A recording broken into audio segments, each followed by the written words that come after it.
Welcome back to the next step in the Educator.com academic writing sessions. So far we've gone over a lot, and now we're actually getting ready to the point where we're actually going to be organizing our essays together. So, what we're working with specifically for this lesson is we've already gotten past the introduction paragraphs and the thesis, and now we're actually going to be kind of working with our 1, 2, 3 body paragraphs. Now you might think like this is going to be a really long lesson, but it's not going to be any longer than either the other ones. I'm just talking about organizing these paragraphs and how they're going to be organized. After this lesson, we're going to go over some specific patterns of organization.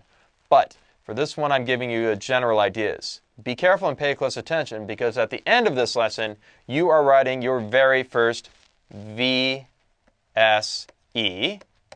otherwise known as the very simple essay.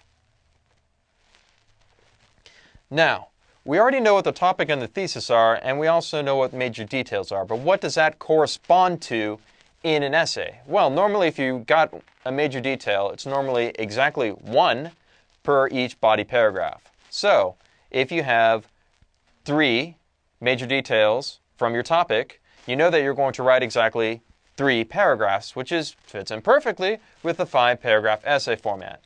These minor details are going to be going over more you already kind of know, and they support the major details, so they don't get their own paragraph, but maybe they get their own little sentence.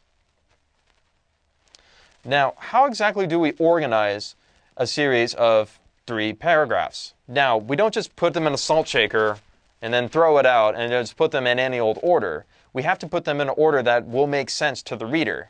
And here's kind of an analogy that will help you understand it. Let's say that I'm telling a story about a sailor, the girl, and a mean pirate. Now, what does a sailor want? Well, this sailor is tired of being a sailor, and he's ready to go home and marry the girl. Can you guess what the mean pirate's going to do? Yes, he's going to be the villain. Now, I want you to think about all the movies you've seen and all the books you've read, and think carefully. Who do you normally see first? The supporting character, the main character, or the villain? Most books, you see the hero first. So, if I was to introduce these characters in a story, I would introduce them in a certain order. That order is probably going to look like this.